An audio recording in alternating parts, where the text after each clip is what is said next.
আসসালামু আলাইকুম। আশা করি সকলেই ভালো আছেন। আলহামদুলিল্লাহ আমিও ভালো আছি। আমি এই মুহূর্তে আছি কুয়েতে।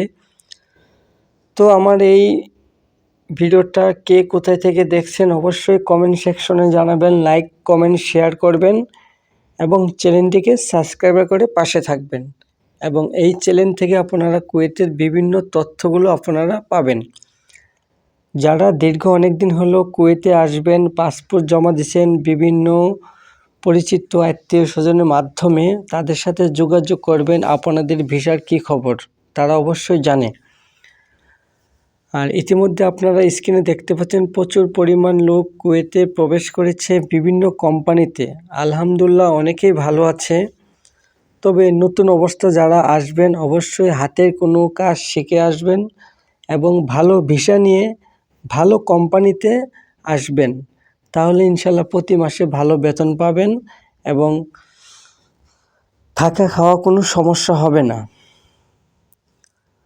আর অবশ্যই আসার সময় আপনি চেষ্টা করবেন আপনি যে দেশেই আসেন ওই দেশের একটু ভাষাটা শিখে আসার চেষ্টা করবেন। ভাষাটা জানা থাকলে আপনার কাজ কাম সব কিছুই চলাফেরা সহজ হয়ে যাবে ইনশাল্লাহ।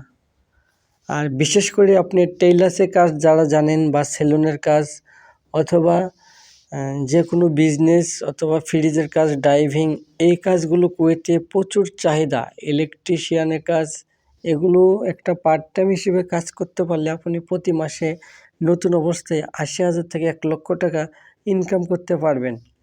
আর যদি কাজ না জানেন তাহলে ক্লিন কোম্পানি আসতে হবে আকুত ভিসা। আকুত ভিসা আসলে জীবনটা শেষ হবে। এই ৩ বছর থাকার পর যদিও হাউল হয় আকুট টু আকুট সেম কোম্পানি ট্রান্সফার হতে পারবেন। তবে আকুত ভিসা বর্তমানে না আসে ভালো, চেষ্টা করবেন। আহলি ভিসা যদি কারো মাধ্যমে পান ইনশাল্লাহ, তাহলে ইনশাল্লাহ আপনার নসিব যদি ভালো থাকে ১০ বছর না থেকে ৫ বছর বিদেশ করলে ইনশাল্লাহ আপনি সফলতা হতে পারবেন।